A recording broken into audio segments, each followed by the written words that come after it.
রথ মানেই রথের মেলা, সেখানে গরম গরম জিলিপি খাওয়া, নাগরদোলা চড়া, আরও কত কি।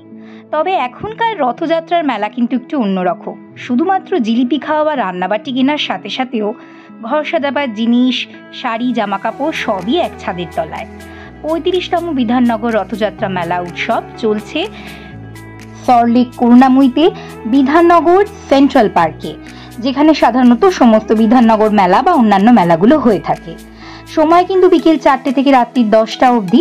28শে জুন থেকে শুরু হয়েছে, চলবে 15ই জুলাই অবধি, মানে উল্টো রথ অবধি। তো এখানে ঢুকেই দেখতে পাচ্ছ তোমরা, এখানে হ্যান্ডলুম, নানান রাজ্য থেকে আসা, বিষ্ণুপুরি, ব্যাঙ্গালোর বা বাংলাদেশ, নানান রাজ্য থেকে আসা কিন্তু স্টল এখানে রয়েছে। তো প্রথমেই আমরা চলে এসেছি হ্যান্ডলুমের বিশ্ববিখ্যাত ফুলিয়ার তাঁত বা হ্যান্ডলুমের স্টলে, যেখানে কিন্তু তোমরা 300-500 টাকা থেকে শুরু করে খাদি তাঁতের শাড়ি পেয়ে যাবে। আপ টু 2,500 থেকে 3,000 অবধি কিন্তু সব রকম রেঞ্জের হিউজ কালেকশন পাবে এখানে। তো ওদের স্টলটা আমি তোমাদের একটু দেখাবার চেষ্টা করছি। মোটে 500 টাকায় সুন্দর সুন্দর টিস্যু খাদিগুলো কিন্তু তোমরা পেয়ে যাবে, যার কিছু ঝলক আমি এক্ষুনি তোমাদের সঙ্গে শেয়ার করব। এই শাড়িগুলো এখন ভীষণ ট্রেন্ডি, সবাই আমরা জানি। মাত্র 500 টাকার বিনিময়ে কিন্তু এই শাড়িগুলোর হিউজ কালেকশন তোমরা দেখতে পাবে। এরপর আমরা একটু ঘুরে ঘুরে সমস্ত স্টল দেখছিলাম। বাংলাদেশের থেকে কিন্তু অরিজিনাল ঢাকাই জামদানির 5 থেকে 6টা স্টল আমরা দেখতে পেলাম। এছাড়াও ক্রকারি, যাদের শখ রয়েছে, এছাড়াও বাংলাদেশ, নোয়াখালী এবং বারাণসী থেকে ওদের স্পেশাল কার্পেট বা অনেক সময় আমাদের যে পাপোশের দরকার পড়ে ঘরে, সেই পা মোছার পাপোশেরও হিউজ কালেকশন তোমরা দেখতে পাবে। আমরা হাতে যে এই গুলো দেখছি, এগুলো মোটামুটি 100 টাকা করে দাম ছিল। এরপর আমরা স্ট্যান্ডার্ড ক্রকারি এই স্টলটাতে চলে এসেছিলাম। এখানে কিন্তু হিউজ সেল চলছিল। ট্রে নাও, প্লেট নাও, সমস্ত 70-100 টাকা থেকে শুরু হয়েছিল। ছোট ছোট বোল, সেগুলো কিন্তু 30-50 টাকার মতো করে। আমি হয়তো প্রত্যেকটার দাম ইন্ডিভিজুয়ালি তোমাদের সাথে শেয়ার করতে পারছিলাম না, কিন্তু মোটামুটি হিউজ ডিসকাউন্টে কিন্তু এই জিনিসগুলো পাওয়া যাচ্ছিল। যারা ক্রকারির শখ রাখো বা সুন্দর সুন্দর ক্রকারি নেওয়ার ইচ্ছা আছে, তারা কিন্তু অবশ্যই স্ট্যান্ডার্ড ক্রকারিতে আসতে পারো। এরপর আমরা এই স্ট্যান্ডার্ড ক্রকারি পেরিয়ে বাকি স্টলগুলো আস্তে আস্তে ঘুরে দেখছিলাম। বিকেল 4টের আগেই যাওয়ার দরুন অনেক স্টলই কিন্তু বন্ধ ছিল। আস্তে আস্তে সমস্ত স্টল খুলে যাচ্ছিল। কেরালা থেকে আসা এই স্টলে কিন্তু আমরা দেখছিলাম ব্যানানা চিপস, যেটা ভীষণ বিখ্যাত ওদের, সেগুলোও কিন্তু অনেক অনেক ছিল। তো তোমরা চাইলে কিন্তু এই ব্যানানা চিপসের জন্য কেরালা স্টলগুলো অবশ্যই ভিজিট করতে পারো। এছাড়াও তোমরা মেদিনীপুরের আচার, ওখানকার হজমি, সমস্ত কিছু। স্পেশালি ভাগলপুরের স্টলে এই ধরনের 3 পিসের স্যুটগুলো ভীষণ ভালো লাগে।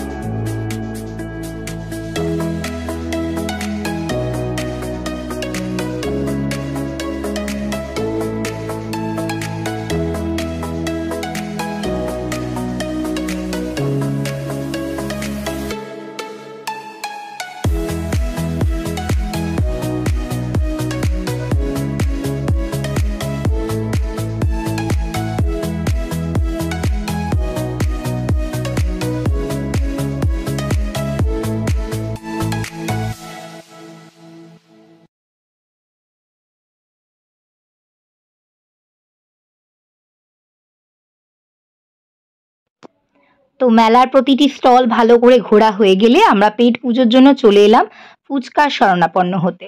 ফুচকার জল একদম রেডি, টক জল দেখতেই পাচ্ছ কতটা লোভনীয় লাগছে। সাথে কিন্তু গরম গরম আলু সিদ্ধ, সবে পুর মাখা হচ্ছিল। পুর এবং টক জল অসাধারণ ছিল। তবে আনফর্চুনেটলি ফুচকাটা ছিল বড়ই কড়া, সুজির ফুচকা, বড়ই কড়া এবং একদম কালচে রঙের ছিল। 20 টাকায় 5টা ফুচকা, তার বেশি আমরা আর খেতেই পারিনি।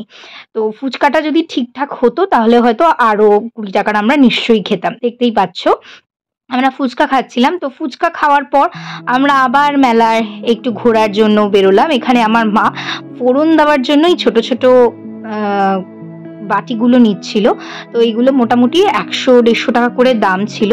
তো তোমরাও কিন্তু ফোড়ন দেওয়ার জন্য এগুলো ইউজ করতে পারো। আর এছাড়াও তোমাদের বাড়ির যে সমস্ত জিনিস, কড়া, হাতা, খুন্তি, সেগুলো তোমরা এখানে পেয়ে যাবে।